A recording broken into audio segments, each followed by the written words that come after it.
ಆತ್ಮೀಯರೇ, diamond of English ಚಾನಲ್ಗೆ ಸ್ವಾಗತ. ನಾವು ಇಂದು ಟೆನ್ಸ್ ಕುರಿತು, ಟೆನ್ಸ್ನಲ್ಲಿ ಪ್ರೆಸೆಂಟ್ ಪರ್ಫೆಕ್ಟ್ ಟೆನ್ಸ್ ಕುರಿತು ನಾವು ಅಧ್ಯಯನ ಮಾಡುತ್ತೇವೆ. ಪ್ರೆಸೆಂಟ್ ಪರ್ಫೆಕ್ಟ್ ಕಂಟಿನ್ಯೂಸ್ ಟೆನ್ಸಿನ ಅಫರ್ಮೇಟಿವ್ ಸೆಂಟೆನ್ಸ್ ಹೇಗಿರುತ್ತೆ, ವಾಕ್ಯ ರಚನೆ ಸ್ಟ್ರಕ್ಚರು. ಸೊ ಪ್ರೆಸೆಂಟ್ ಪರ್ಫೆಕ್ಟ್ ಟೆನ್ಸ್ನ ನೆಗೆಟಿವ್ ಸೆಂಟೆನ್ಸ್ ಹೇಗಿರುತ್ತೆ, ಅದೇ ರೀತಿ ಇಂಟ್ರಾಗೇಟಿವ್ ಸೆಂಟೆನ್ಸ್ ಹೇಗಿರುತ್ತೆ ಎಂಬುದನ್ನು ನಾವು ಇಂದಿನ ತರಗತಿಯಲ್ಲಿ ಕಲಿಯುತ್ತೇವೆ. ಸೊ ಈಗ present perfect continuous tense. So ಈ ಕಾಲವು ದೀರ್ಘಕಾಲದಿಂದ ಸತತವಾಗಿ ನಡೆಯುತ್ತಿರುವಂತಹ ಕ್ರಿಯೆಯನ್ನು, ಅಂದರೆ ಭಾಳ ದಿನದಿಂದ ನಡೆಯುತ್ತಿರುವಂತಹ ಕ್ರಿಯೆಯನ್ನು ಏನಪ್ಪ ಅಂದರೆ ಸೂಚಿಸುತ್ತದೆ. ಫಾರ್ ಎಕ್ಸಾಂಪಲ್, ಅವನು ಬೆಂಗಳೂರಿಗೆ ಹೋಗುತ್ತಾಲಿದ್ದಾನೆ. ನೋಡು, ಅವನು ಬೆಂಗಳೂರಿಗೆ ಹೋಗುತ್ತಾನೇ ಇದ್ದಾನೆ ಅಂದರೆ ಅರ್ಧ ದಾರಿ ಹೋಗ್ಯಾನ, ಇನ್ನು ಅರ್ಧ ದಾರಿ ಹೋಗೋದೈತಿ. ಅವಳು ಬೆಳಗ್ಗೆನಿಂದ ನೀರನ್ನು ತರುತ್ತಾಳಿದ್ದಾಳೆ. ನೋಡ್ರಿ, ಅವಳಿಗೆ ಬೆಳಗ್ಗೆನಿಂದ ನೀರನ್ನು ತರುತ್ತಾಳಿದ್ದಾಳೆ. ಸೊ ಇವೆಲ್ಲ ಏನಾಗಿರ್ತದಪ್ಪ ಅಂತಂದರೆ ಪ್ರೆಸೆಂಟ್ ಪರ್ಫೆಕ್ಟ್ ಕಂಟಿನ್ಯೂಸ್ ಟೆನ್ಸ್ ಆಗಿರ್ತದೆ. ಸೊ ಇಲ್ಲಿ ವಾಕ್ಯ ರಚನೆ, ಇಲ್ಲಿ ನೋಡ್ರಿ, ಇಲ್ಲಿ ವಾಕ್ಯ ರಚನೆ ಫಸ್ಟಿಗೆ ಸಬ್ಜೆಕ್ಟ್ ಬರ್ತದೆ, ಆಮೇಲೆ ಹೆಲ್ಪಿಂಗ್ ವರ್ಬು, ಆಮೇಲೆ ಬೀನ್ ಬರ್ತದೆ, ಆಮೇಲೆ ಮೇಯ್ನ್ ವರ್ಬು. ಯಾವಾಗಲೂ ಐ ಎನ್ ಜಿ ಇರ್ತೈತಿ. ನೋಡಿರಿ, ಕಂಟಿನ್ಯೂಯಸ್ ಅಂತ ಇದ್ದಾಗ ಏನಾಗಿರ್ತೈತಿ, ಐ ಎನ್ ಜಿ ಇರ್ತೈತಿ. ಕೊನೆಗೆ ಏನಾಗಿರ್ತಪ್ಪ ಅಂತಂದರೆ ಆಬ್ಜೆಕ್ಟ್ ಆಗಿರ್ತೈತಿ. ಸೊ ಇಲ್ಲಿ ಹೆಲ್ಪಿಂಗ್ ವರ್ಬ್ ಯಾವ ಬರ್ತಾವಂತಂದರೆ ಐ ವಿ ಯು ದೇ ಬಂದಾಗ ಯಾವನಂತ ಹೆಲ್ಪಿಂಗ್ ವರ್ಬು. ನೋಡಿರಿ, ಐ ವಿ ಯು ದೇ ಬಂದಾಗ ಯಾವನಂತ helping verb. He she it ಬಂದಾಗ ಯಾಸನಂತಹ ಹೆಲ್ಪಿಂಗ್ ವರ್ಬು ಬರ್ತತಿ. ನೆಕ್ಸ್ಟು ಏನಪ್ಪ ಅಂತಂದರೆ ಈಗ ಒಂದು ಎಕ್ಸಾಂಪಲ್ಲು ಐ ಬಂದಂದಾಗ ಹ್ಯಾವ್ ಬರ್ತತಿ. ಸೊ ಹ್ಯಾವ್ ಆದಮೇಲೆ ಏನಪ್ಪ ಅಂತಂದರೆ ಬೀನ್, ಆಮೇಲೆ ಮೇನ್ ವರ್ಬಿಗೆ I N G working, I have been working here ಇಲ್ಲಿ ಸಿನ್ಸ್ 2013. ಸೊ ಇಲ್ಲಿ ನೋಡ್ರಿ, ಈಗ ಐ ಬಂದತಿ. ಫಸ್ಟು ಐ ಬಂದಾಗ ಯಾವುದು, ಹ್ಯಾವ್ ಹಾಕ್ಬೇಕು, ಹ್ಯಾವು. ಆಮೇಲೆ ಇದು ಪ್ರೆಸೆಂಟ್ ಪರ್ಫೆಕ್ಟ್ ಕಂಟಿನ್ಯೂಸ್ ಟೆನ್ಸ್ ಅಲ್ಲ, ಹಾಗಾಗಿ bean, main verb I N G, year since 2013 ಅಂದಂಗೆ. ಸೊ ಇಲ್ಲಿ ಕನ್ನಡ ಅರ್ಥ ನಾವು ನೋಡಿದಾಗ, ಇಲ್ಲಿ ನೋಡ್ರಿ, ಕನ್ನಡ ಅರ್ಥ ನೋಡಿದಾಗ, ಸೊ ನಾನು 2013ರಿಂದ ಇಯರ್ ಇಲ್ಲಿ ಕೆಲಸ ಮಾಡುತ್ತಾ, ಬೀನ್ ಅಂದರೆ ಇಲ್ಲಿ ಕೆಲಸ ಮಾಡುತ್ತಲ್ಲಿ ಇದ್ದೇನೆ, ಇದ್ದೇನೆ ಅನ್ನೋಂತಹ ಮೀನಿಂಗ್ ಕೊಡ್ತತಿ. ಇಲ್ಲಿ ನೋಡ್ರಿ, ನೆಕ್ಸ್ಟ್ ಇನ್ನೊಂದು ಎಕ್ಸಾಂಪಲ್ ನೋಡಿದಾಗ ವಿ ಬಂದಾಗ ಹ್ಯಾವ್, ಆಮೇಲೆ ಬೇನ್, ಆಮೇಲೆ ವೇಟಿಂಗ್ ಫಾರ್ 3 days. ನೋಡ್ರಿ, ನಾವು ಏನು ಮಾಡಬೇಕು, ನಾವು ಅನ್ನೋಂಥ ಸಬ್ಜೆಕ್ಟ್ ಬರ್ಕೋಬೇಕು, ಆಮೇಲೆ ಉಲ್ಟಾ ಬರಬೇಕು. ಹೆಂಗೆ ಉಲ್ಟಾ ಬರ್ತೀವಿ, ಇಲ್ಲಿ ನೋಡ್ರಿ, ಇಲ್ಲಿ 3 ದಿನಗಳ ಫಾರಿಂದ 3 ದಿನಗಳಿಂದ ಅವನಿಗಾಗಿ ಕಾಯುತ್ತಾ ಅಲ್ಲಿದ್ದೇವೆ. ನಾವು ಅವನಿಗಾಗಿ 3 ದಿನಗಳಿಂದ ಕಾಯುತ್ತಲಿದ್ದೇವೆ. ಇನ್ನೊಂದು ಎಕ್ಸಾಂಪಲ್, ಇಲ್ಲಿ ನೋಡ್ರಿ, ಯು ಬಂದಾಗ ಹ್ಯಾವು, ಆಮೇಲೆ ಬೀನು, ಚೀಟಿಂಗ್ ಪೂರ್ ಪೀಪಲ್. ಇಲ್ಲಿ ನೋಡ್ರಿ, ಕನ್ನಡ ಅರ್ಥ ನೋಡಮ್ಮ. ಈಗ ನೋಡ್ರಿ, ಇವು ಅಂತಂದರೆ ನೀವು ಬಡ ಜನರಿಗೆ ಏನಪ್ಪ ಅಂದರೆ ಚೀಟಿಂಗ್, ಮೋಸ ಮಾಡುತ್ತಾ ಅಲ್ಲಿ ಇದ್ದೀರಿ. ನೀವು ಬಡ ಜನರಿಗೆ ಮೋಸ ಮಾಡುತ್ತಾರೆ ಇದ್ದೀರಿ ಅನ್ನೋಂತಹ ಮೀನಿಂಗ್ ಕೊಡ್ತತಿ. ಅದೇ ಥರ ಈ ಬಂದಾಗ ಹ್ಯಾಸ್, ಆಮೇಲೆ bean practising musics since June. So ನಾವು ಕನ್ನಡ ಅರ್ಥ ನೋಡಿದಾಗ ಇಲ್ಲಿ ನೋಡ್ರಿ, ಅವನು ಅಂತಂದರೆ ಅವನು ಜೂನ್ನಿಂದ ಸಂಗೀತವನ್ನು ಅಭ್ಯಾಸ ಮಾಡುತ್ತಲಿದ್ದಾನೆ ಅನ್ನೋಂತಹ ಮೀನಿಂಗ್ ಕೊಡ್ತತಿ. ನೋಡ್ರಿ, ಅವನು ಜೂನ್ನಿಂದ ಸಂಗೀತವನ್ನು ಅಭ್ಯಾಸ ಮಾಡುತ್ತಲಿದ್ದಾನೆ ಅನ್ನೋಂಥ ಮೀನಿಂಗ್ ಕೊಡ್ತತಿ.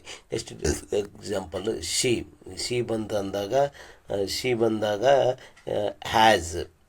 ಬಂದಾಗ has, next bean watching TV since 4 o'clock. So ನಾವು ಕನ್ನಡದ ಅರ್ಥವನ್ನು ನೋಡಿದಾಗ ಅವಳು ಅವಳು 4 ಗಂಟೆ ಇಂದ ಟಿ ವಿಯನ್ನು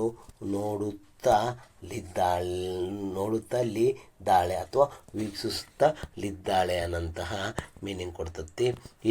ಇಟ್ ಬಂದಾಗ has been parking for 2 hours.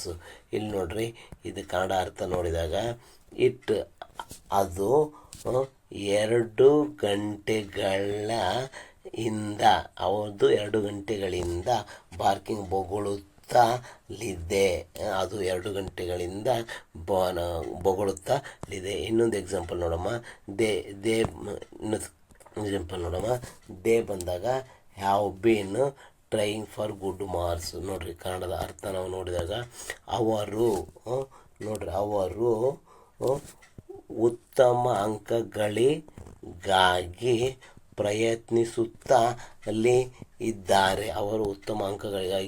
ಪ್ರಯತ್ನಿಸುತ್ತಲಿದ್ದಾರೆ ಅನ್ನಂತಹ meaning ಕೊಡ್ತೈತಿ. Next negative sentence. ಸೊ ಈ ಪ್ರೆಸೆಂಟ್ ಪರ್ಫೆಕ್ಟ್ ಕಂಟಿನ್ಯೂಸ್ ಟೆನ್ಸ್ನ ನೆಗೆಟಿವ್ ಸೆಂಟೆನ್ಸ್ನ ಹೆಂಗೆ ಮಾಡಬೇಕು ಅನ್ನೋದನ್ನು ಈಗ ನಾವು ನೋಡಮ್ಮ. ಇಲ್ಲಿ ನೋಡ್ರಿ, ಇಲ್ಲಿ ನೆಗೆಟಿವ್ ಸೆಂಟೆನ್ಸ್ ಅಂದ ತಕ್ಷಣ ಫಸ್ಟು ಏನು ಬಂದಿರ್ತಪ್ಪ ಅಂತಂದರೆ ಹೆಲ್ಪಿಂಗ್ ವರ್ಬ್ ಬಂದಿರ್ತೈತಿ. ಫಸ್ಟು ಏನಾಗಿರ್ತೈತಿ, ಸಬ್ಜೆಕ್ಟ್ ಬರ್ತೈತಿ. ಸಬ್ಜೆಕ್ಟ್ ಆದ ನಂತರ ಹೆಲ್ಪಿಂಗ್ ವರ್ಬ್ ಆದಮೇಲೆ ನಾಟ್. ನೋಡ್ರಿ, ಯಾವ ವಾಕ್ಯದಲ್ಲಿ ನಾಟ್ ಇರ್ತೈತೋ ಅದು ಏನಾಗಿರ್ತೈತಿ, ನೆಗೆಟಿವ್ ಸೆಂಟೆನ್ಸ್ ಆಗಿರ್ತೈತಿ. ನೆಗೆಟಿವ್ ಸೆಂಟೆನ್ಸ್ ಯಾವಾಗಲೂ ಹೆಲ್ಪಿಂಗ್ ವರ್ಬ್ ಆದ ನಂತರ ಏನಾಗಿರ್ತೈತಪ್ಪ ಅಂತಂದರೆ ನಾಟ್ ಇರ್ತೈತಿ. ಆಮೇಲೆ ಮೈನ್ ವರ್ಬು ING ಆಬ್ಜೆಕ್ಟ್ ಆಗಿರ್ತೈತಿ. ಇಲ್ಲಿ ನೋಡ್ರಿ, ನೆಕ್ಸ್ಟು IVU ದೇ ಬಂದಾಗ ಹ್ಯಾವು, ಈ ಶೀಟ್ ಬಂದಂದಾಗ ಹ್ಯಾಸ್. ಸೊ ನಮಗಂತೂ ಗೊತ್ತಿದ್ದೇ ಐತಿ ಯಾವಾಗ ಹ್ಯಾವು ಯಾವಾಗ ಹ್ಯಾಸ್ ಅನ್ನೋದು ಗೊತ್ತಿದ್ದೇ ಐತಿ. ಯಾವಾಗ IVU ದೇ ಬಂದಾಗ ಹ್ಯಾವು, ಈ ಶೀಟ್ ಬಂದಾಗ ಹ್ಯಾಸ್ ಅನ್ನೋಂಥ ಹೆಲ್ಪಿಂಗ್ ವರ್ಬು ಬರ್ತೈತಿ. ನೆಕ್ಸ್ಟ್ ನೋಡ್ರಿ, ಇಲ್ಲಿ ಒಂದು ಎಕ್ಸಾಂಪಲ್ ನೋಡೋಣ. ಏನಪ್ಪ ಅಂತಂದರೆ I have been working since 2013. ನಾನು 2013ರಿಂದ ಕೆಲಸ ಮಾಡುತ್ತಲಿದ್ದೇನೆ. ಇಲ್ಲಿ ನೋಡ್ರಿ, ಈಗ ನಾವೇನು ಮಾಡ್ಬೇಕಪ್ಪ ಅಂತಂದರೆ first I have helping verb ಆದಮೇಲೆ ನಾಟ್. ನಾವೇನು ಮಾಡಿದ್ವಿ, ಹೆಲ್ಪಿಂಗ್ ವರ್ಬ್ ಆದಮೇಲೆ ನಾಟ್ ಹಾಕಿದ ತಕ್ಷಣ ಅದು ನೆಗೆಟಿವ್ ಸೆಂಟೆನ್ಸ್ ಆಗಿರ್ತೈತಿ. ಎಷ್ಟು ಬೀನ್ ವರ್ಕಿಂಗ್ ಇಯರ್ ಸಿನ್ಸ್ 2013 ಅದನ್ನ ಹೆಂಗೈತೋ ನಾವು ಹಂಗೆ ಬರ್ತೀವಿ. ಸೊ ಇದರ ಕನ್ನಡ ಅರ್ಥ ನಾವು ನೋಡಿದಾಗ ಇಲ್ಲ ಅನ್ಬೇಕಾಗ್ತತಿ. ನಾನು 2013ರಿಂದ ಇಲ್ಲಿ ಕೆಲಸ ಮಾಡುತ್ತಲಿಲ್ಲ ಅಂತ ಮೀನಿಂಗ್ ಕೊಡ್ತತಿ. ಸೊ ಅದೇ ಥರ ಮುಂದಿನ ಎಕ್ಸಾಂಪಲಿಗೆ ಹೋಗೋಣ. ಸೊ ಇಲ್ಲಿ ನೋಡ್ರಿ, ಈ has been practising music since June. ಅವನು ಜೂನ್ನಿಂದ ಸಂಗೀತವನ್ನು ಅಭ್ಯಾಸ ಮಾಡುತ್ತಲಿದ್ದಾನೆ. ಸೊ ನಾವು ಅದನ್ನು ನೆಗೆಟಿವ್ ಸೆಂಟೆನ್ಸ್ ಮಾಡಿದಾಗ ಇಲ್ಲಿ ನೋಡ್ರಿ ಏನಪ್ಪ ಅಂತಂದರೆ ಹೆಲ್ಪಿಂಗ್ ವರ್ಬ್ ಆದಮೇಲೆ ನಾವು ನಾಟ್ ಹಾಕ್ಬೇಕು. ಹೆಲ್ಪಿಂಗ್ ವರ್ಬ್ ಆದಮೇಲೆ ನಾಟ್ ಹಾಕ್ಬೇಕು. ಈ has not been practising music since 2013. So Kannada meaning ನೋಡಿದಾಗ ಅವನು ಜೂನ್ನಿಂದ ಸಂಗೀತವನ್ನು ಅಭ್ಯಾಸ ಮಾಡುತ್ತಲಿಲ್ಲ. ನೋಡ್ರಿ, ಇಲ್ಲ ಅನ್ನೋದು ಹಾಕಿದರೆ ನೆಗೆಟಿವ್ ಸೆಂಟೆನ್ಸ್ ಆಗ್ತದೆ. ಸೊ ನೆಗೆಟಿವ್ ಸೆಂಟೆನ್ಸ್ ಅಂದರೆ ಆದಮೇಲೆ ನೆಗೆಟಿವ್ ಸೆಂಟೆನ್ಸ್ ಅಂದರೆ ಬೇರೆ ಏನಿಲ್ಲ, ಹೆಲ್ಪಿಂಗ್ ವರ್ಬ್ ಆದಮೇಲೆ ನಾಟ್ ಹಾಕಿದರೆ ಅದು ಏನಾಗಿರ್ತೈತಪ್ಪ ಅಂತಂದರೆ ಅದು ನೆಗೆಟಿವ್ ಸೆಂಟೆನ್ಸ್ ಆಗಿರ್ತದೆ ಇಂಗ್ಲೀಷ್ನಲ್ಲಿ. ಅದೇ ಕನ್ನಡದ ಅಫರ್ಮೇಟಿವ್ಗೆ ಇಲ್ಲ ಅನ್ನೋಂಥದ್ದನ್ನು ಹಾಕಿದ್ವಿ ಅಂದರೆ ಅದು ಏನಾಗಿರ್ತೈತಿ, ನೆಗೆಟಿವ್ ಸೆಂಟೆನ್ಸ್ ಆಗಿಬಿಟ್ಟಿರ್ತೈತಿ. ಇಲ್ಲ ಅನ್ನೋದೆಲ್ಲ ನೆಗೆಟಿವ್ ಸೆಂಟೆನ್ಸು. ಸೊ ಈಗ ನೆಕ್ಸ್ಟ್ ಮುಂದಿಂದು ಏನಪ್ಪ ಅಂತಂದರೆ ಇಂಟ್ರಾಗೇಟಿವ್ ಸೆಂಟೆನ್ಸ್. ಸೊ ಇಂಟ್ರಾಗೇಟಿವ್ ಸೆಂಟೆನ್ಸಲ್ಲಿ 2 ಪ್ರಕಾರ, ಒಂದು SR ನೋ ಕ್ವಶನು, ಇನ್ನೊಂದು WH question word. SR no question ಅಂದರೆ ಹೆಲ್ಪಿಂಗ್ ವರ್ಬ್ದಿಂದ ಅಂತ ಸ್ಟಾರ್ಟ್ ಆಗಿರ್ತದೆ. ಅಲ್ಲಿ ಈ ಟೆನ್ಸ್ನಲ್ಲಿ ಯಾವ ಹ್ಯಾಸ್ ಐತಿ, ಆ ಯಾವ ಹ್ಯಾಸ್ದಿಂದ ಸ್ಟಾರ್ಟ್ ಆಗಿತ್ತಂದರೆ ಮೊದಲಿಗೆ ಹೆಲ್ಪಿಂಗ್ ವರ್ಬ್ದಿಂದ ಸ್ಟಾರ್ಟ್ ಆಗಿತ್ತಂದರೆ ಅದು SR ನೋ ಕ್ವಶನ್ ಆಗಿರ್ತೈತಿ. ಅದೇ WH ಕ್ವಶನ್ದಿಂದ ಸ್ಟಾರ್ಟ್ ಆಗಿದ್ರೆ ಅಂದರೆ WH ಕ್ವಶನ್ ವರ್ಡ್ ಆಗಿರ್ತೈತಿ. ಈಗ ಇಲ್ಲಿ ಈ ವಾಕ್ಯ ರಚನೆ ನೋಡಮ್ಮ. ಸೊ ಇಲ್ಲಿ ನೋಡ್ರಿ, ಹೆಲ್ಪಿಂಗ್ ವರ್ಬ್ ಮೊದಲಿತ್ತಂತಂದರೆ ಅದೇನಾಗಿರ್ತೈತಿ, ಇಂಟ್ರಾಗೇಟಿವ್ ಸೆಂಟೆನ್ಸ್. ಆಮೇಲೆ subject, main verb ING object. So ಇಲ್ಲಿ ಸಬ್ಜೆಕ್ಟ್ ಆದ ನಂತರ ಏನು ಬರಬೇಕಾಗಿತ್ತಪ್ಪ ಅಂತಂದರೆ ಬೀನ್ ಬರಬೇಕಾಗಿತ್ತು. ಸೊ ಸಬ್ಜೆಕ್ಟ್ ಆದ ನಂತರ ಬೀನ್ ಇರ್ತೈತಿ. ಇಲ್ಲಿ ನೋಡ್ರಿ, ಸೇಮ್ IVU ದೇ ಬಂದಾಗ ಯಾವನಂತಹ ಐ ವಿ ಯುದೇ ಬಂದಾಗ ಯಾವನಂಥದ್ದು ಹೆಲ್ಪಿಂಗ್ ವರ್ಕ್ ಬರ್ತೈತಿ. ಅದೇ ಥರನಾಗಿ ಏನಪ್ಪ ಅಂತಂದರೆ ಯಾಜ್ ಯಾವಾಗ ಬರ್ತದಪ್ಪ ಅಂತಂತಂದರೆ ಈ ಶಿ ಇಟ್ಟು ಬಂದಾಗ ಯಾಜ್ ಬರ್ತೈತಿ. ಸೊ ಇಲ್ಲಿ ನೋಡ್ರಿ ನೆಕ್ಸ್ಟ್ ಏನಪ್ಪ ಅಂತಂದರೆ ಒಂದು example, we have been waiting for in 3 days. ನೋಡ್ರಿ ಇದನ್ನು ಏನಪ್ಪ ಅಂತಂದರೆ ನಾವು 3 ದಿನಗಳಿಂದ ಅವನಿಗಾಗಿ ಕಾಯುತ್ತಲಿದ್ದೇವೆ. ಸೊ ಇದನ್ನು ನಾವು ನೆಗೆಟಿವ್ ಸೆಂಟೆನ್ಸ್ ಮಾಡಬೇಕಪ್ಪ ಅಂತಂದರೆ ನಾವು ಏನು ಮಾಡ್ತೀವಪ್ಪ ಅಂತಂದರೆ ಮೊದಲಿಗೆ ಯಾವನು ಮೊದಲಿಗೆ ನಾವು ಹಾಕ್ಕೊಂಬಿಟ್ಟಿವಿ ಅಂದರೆ we been waiting for him 3 days. So ಈ ಥರ ನಾವು ಫಸ್ಟಿಗೆ ನಾವು ಯಾವ ಹಾಕ್ಕೊಂಬಿಟ್ಟಿವಿ ಅಂದರೆ ಏನಾಗಿಬಿಡ್ತೈತಪ್ಪ ಅಂತಂದರೆ ಅದು ಇಂಟ್ರಾಗೇಟಿವ್ ಸೆಂಟೆನ್ಸ್ ಆಗಿರ್ತೈತಿ. ಇಲ್ಲಿ ನೋಡಿರಿ ನಾವು ಏನು ಮಾಡಿದ್ವಿ, ಇಲ್ಲಿ ಫಸ್ಟಿಗೆ ಯಾವ ಹಾಕ್ಕೊಂಡ್ವಿ, ಯಾವ ಹಾಕ್ಕೋಬೇಕಪ್ಪ ಅಂತಂದರೆ ನಾವು ಸಬ್ಜೆಕ್ಟ್ ವಿ ಇದ್ದಾಗ ಏನು ಹಾಕ್ಬೇಕು, have been waiting for him for 3 days.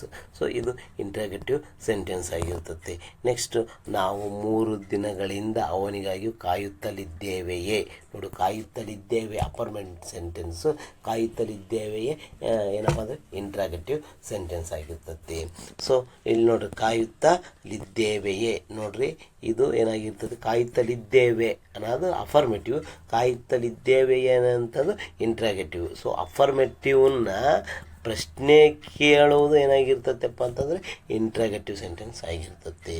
So ಮುಂದಿನ ಎಕ್ಸಾಂಪಲಿಗೆ ಹೋಗೋಣ. ಸೊ ಇಲ್ಲಿ ನೋಡ್ರಿ ಏನಪ್ಪ ಅಂತಂದರೆ she has been watching T V since 4 o'clock.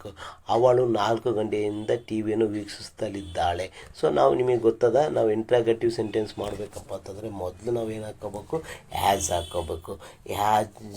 Has she been watching T V since 4 o'clock.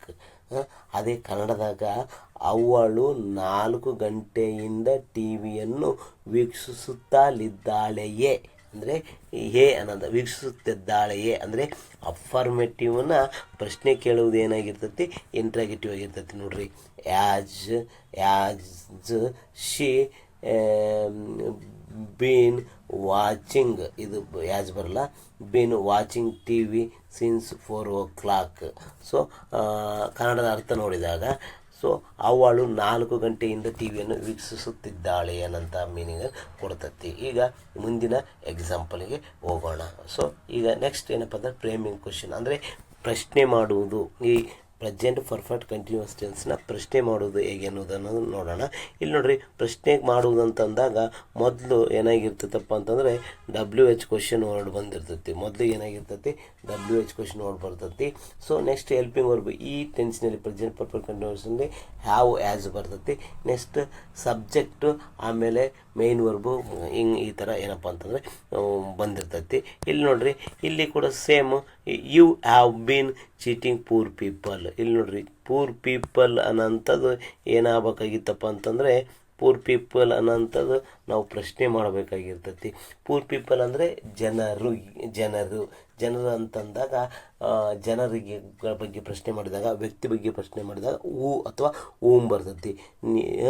ನೀವು ಬಡ ಜನರಿಗೆ ಮೋಸ ಮಾಡುತ್ತಿದ್ದೀರಿ ಅಂದರೆ ಯಾರಿಗೆ ಮೋಸ ಮಾಡ್ತಿದ್ದೀರಿ ಅನ್ನೋದು ನಾವು ಪ್ರಶ್ನೆ ಕೇಳಬೇಕಾಗಿರ್ತೈತಿ. ಇಲ್ಲಿ ನೋಡ್ರಿ ಊಮ್, ನೆಕ್ಸ್ಟು ಏನಪ್ಪ ಅಂತಂದರೆ ಊಮ್ ಬರಿಬೇಕು. ಆಮೇಲೆ ಈ ವಾಕ್ಯದಲ್ಲಿನ ಹೆಲ್ಪಿಂಗ್ ವರ್ಬ್ ಯಾವುದು, ಹ್ಯಾವ್. ನೆಕ್ಸ್ಟು ಸಬ್ಜೆಕ್ಟ್ ಬರಿಬೇಕು ಯು, ಆಮೇಲೆ ಬೀನ್ ಚೀಟಿಂಗ್. ನೋಡ್ರಿ ಊಮ್ ಹ್ಯಾವ್ ಯು ಬೀನ್ ಚೀಟಿಂಗ್. ಇಲ್ಲಿ ನೋಡ್ರಿ ಇದ್ರ ಕನ್ನಡ ಅರ್ಥ ನೋಡಿದಾಗ ನೀವು ಯಾರಿಗೆ ಮೋಸ ಮಾಡುತ್ತಾ ಇದ್ದೀರಿ ಅನ್ನಂತಹ ಮೀನಿಂಗ್ ಕೊಡ್ತೈತಿ. ಇನ್ನೊಂದು ಎಕ್ಸಾಂಪಲ್ ನೋಡಮ್ಮ. ಇಲ್ಲಿ ನೋಡ್ರಿ ಈ has been practising music since June. So music ಅನ್ನೋಂಥದ್ದು ಏನಾಗಬೇಕಾಗಿರ್ತೈತಿ ಪ್ರಶ್ನೆ. ಮ್ಯೂಸಿಕ್ ಅನ್ನೋಂಥದ್ದು ಒಂದು ವಿಚಾರ ಬಂದಾಗ ನಾವು ಏನಂತ ಹೇಳ್ತೀವಿ, ವಾಟ್ ಅನ್ನೋದನ್ನು ನಾವು ಬಳಕೆ ಮಾಡುತ್ತೀವಿ. ಇದರ ಅರ್ಥ ನೋಡಿದಾಗ ಅವನು ಜೂನ್ನಿಂದ ಸಂಗೀತವನ್ನು ಅಭ್ಯಾಸ ಮಾಡುತ್ತಲಿದ್ದಾನೆ. ಸೊ ಇಲ್ಲಿ ನೋಡ್ರಿ ನಾವು ಏನನ್ನು ಅಭ್ಯಾಸ ಮಾಡುತ್ತಲಿದ್ದಾನೆ, ಏನು ಅನ್ನೋಕೆ ನಾವು ವಾಟ್ ಬಳಸ್ತೀವಿ. ವಾಟ್ ಫಸ್ಟ್ ನಾವು ಏನು ಅನ್ನೋಕೆ ಏನು ಬಳಸ್ತೀವಪ್ಪ ಅಂತಂದರೆ ವಾಟ್ ಬಳಸ್ತೀವಿ. ವಾಟ್ ಆದ ನಂತರ ನೆಕ್ಸ್ಟ್ ಏನಪ್ಪ ಅಂತಂದರೆ what has he been practising. ನಾವು ಮ್ಯೂಸಿಕ್ಕನ್ನೇ ಏನು ಮಾಡ್ತೀವಿ ಪ್ರಶ್ನೆಯಾಗಿ ಕೇಳೀವಿ, ಹಂಗಾಗಿ ಸಿನ್ಸ್ ಜೂನ್ ಅನ್ನೋಂಥದ್ದನ್ನು ಕೇಳ್ತೀವಿ. ಇಲ್ಲಿ ನೋಡ್ರಿ same what has he been practising since June. So ಇದರ ಕನ್ನಡ ಅರ್ಥ ನೋಡಿದಾಗ ಅವನು ಅವನು ಜೂನಿಂದ ಏನನ್ನು ಅಭ್ಯಾಸ ಮಾಡುತ್ತಲಿದ್ದಾನೆ ಅನ್ನಂತಹ ಮೀನಿಂಗನ್ನು ಕೊಡ್ತೈತಿ. ಸೊ ಇಲ್ಲಿ ನೋಡ್ರಿ, ಇವತ್ತು ಇಂದಿನ ತರಗತಿಯಲ್ಲಿ ನೀವು ಏನಪ್ಪ ಅಂತಂದರೆ ಪ್ರೆಸೆಂಟ್ ಪರ್ಫೆಕ್ಟ್ ಕಂಟಿನ್ಯೂಯಸ್ ಟೆನ್ಸಿನಲ್ಲಿ ಏನಪ್ಪ ಅಂತಂದರೆ ಅಫರ್ಮೇಟಿವ್ ಸೆಂಟೆನ್ಸು, ಅದರ ವಾಕ್ಯ ರಚನೆ ಮತ್ತು ಅದರ ನೆಗೆಟಿವ್ ಸೆಂಟೆನ್ಸು ಮತ್ತು ಯಾವ ಥರ ಏನಪ್ಪ ಅಂದರೆ ಪ್ರಶ್ನೆ ಮಾಡಬೇಕನ್ನೋದನ್ನು ನೀವು ಇಂದಿನ ತರಗತಿಯಲ್ಲಿ ಕಲ್ತೀರಿ. ಈ ವಿಡಿಯೋವನ್ನು ವೀಕ್ಷಿಸೋಕ್ಕಾಗಿ ಧನ್ಯವಾದಗಳು.